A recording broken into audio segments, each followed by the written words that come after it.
as far as trailing stops go, once you've done this homework in terms of your potential profit targets, trailing stops become much, much easier.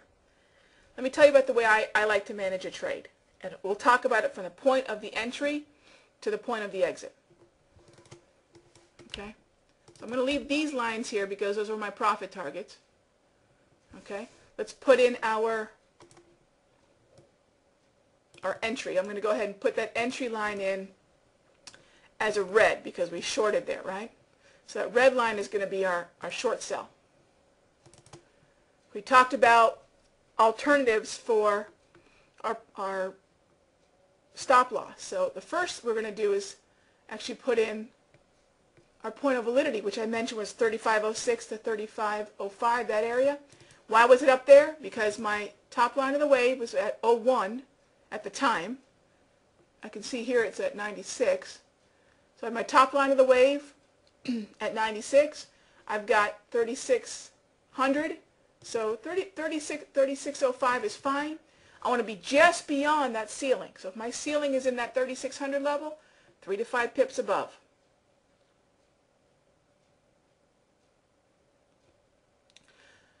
That's my stop loss. So I'm going to go ahead and, as the point of validity, since I'm short here, what would I do up here? And I like to color code all this stuff because I'm a big charting nerd, no doubt. So I'm going to go ahead and call that green because this is where I would be buying back my short sell. What are options for a cheated-in stop? A cheated-in stop could be maybe just above a near-term high.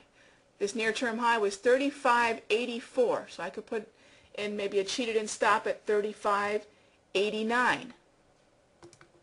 Okay, 35.89 would be an option. That might be 35.88. Let me check. 35.89. Okay, that could be a cheated-in stop. So there's my entire trade in terms of where I'd get out, in terms of a stop loss, where I got short, and where I get out in terms of a profit target. Now, visually speaking, when you do this kind of work, and it doesn't take this long once you start recognizing the levels, once you've done this kind of work, here's your risk-reward ratio. Your red is your short, right? Your red is your short.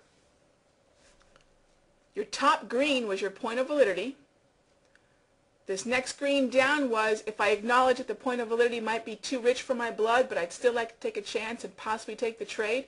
My cheated-in stop would represent a point at which I've identified a near-term support or resistance level, and I acknowledge it's not where the trade is no longer valid, but it's all the risk I'm willing to give the trade. But it's still based upon price action, in this case resistance. So the red line to the top green line, that's my risk to the point of validity.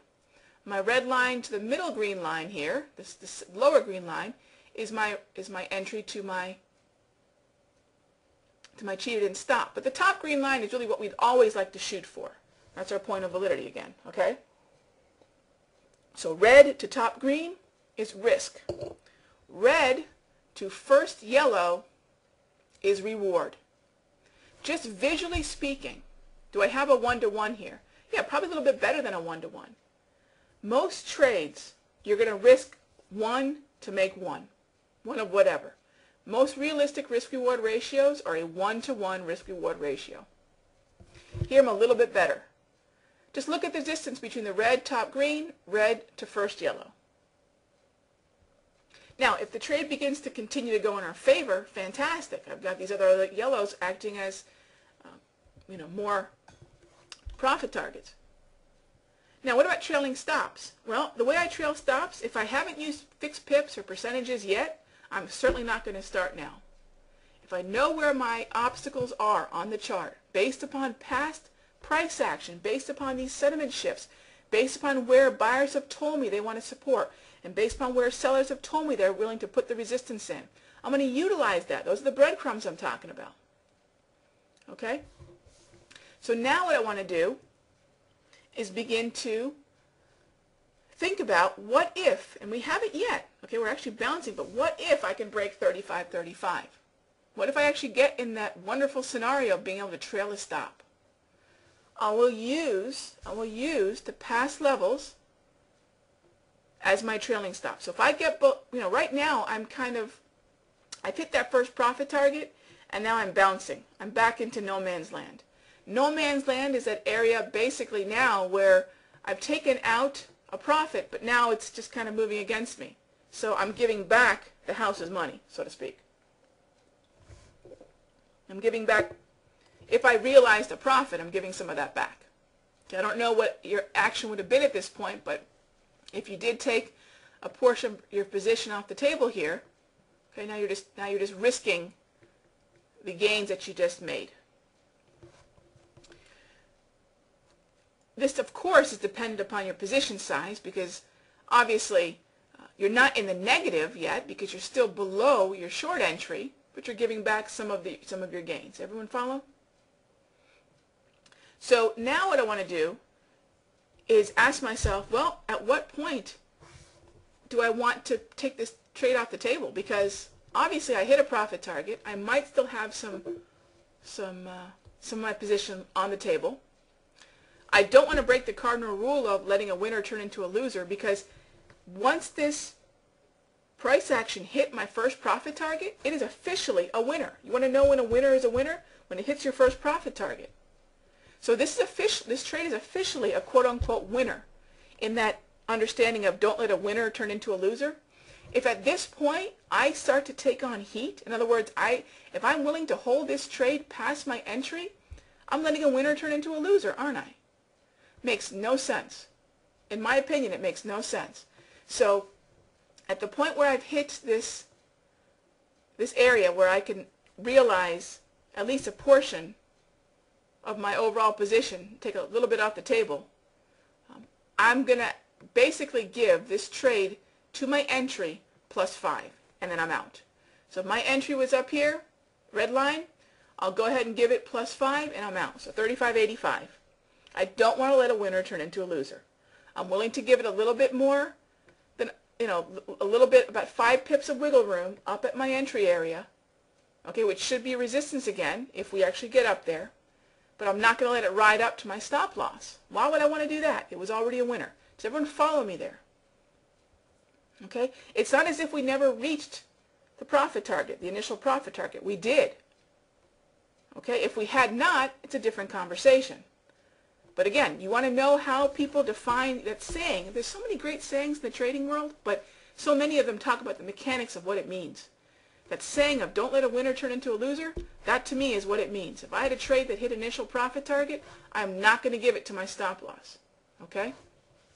All right, so now, as prices move up, I know where my stop loss is going to be. I don't mind getting out of the rest of my position, more or less, give or take a handful of pips, flat. I can live with that.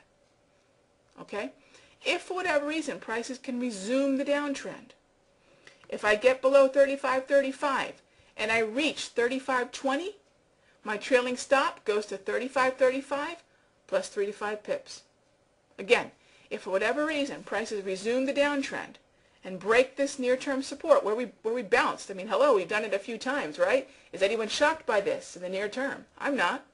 But if we're able to break it and we reach 35.20, okay, I'm going to move my break-even stop, which is what we're dealing with right now, the entry plus 5. I'm going to move my break-even stop to a trailing stop, which is going to be the 35.35 plus 3 to 5 pips, so call it 35.40. If for whatever reason we're able to break 35.20 and we make our way down to 35.05, hit another profit target, I'm going to trail my stop down to 35.25. Someone follow me there. I'm going to use the past support and resistance as kind of like rungs on a ladder. If this was support at one point, what are one of the most common sayings when it comes to support and resistance? What was once support becomes resistance. I'm going to rely on that here for my trailing stops. Again, no fixed pips, no fixed percentages, using the breadcrumbs that are on the chart here, using the clues that buyers and sellers have told me about sentiment shift right here on this chart.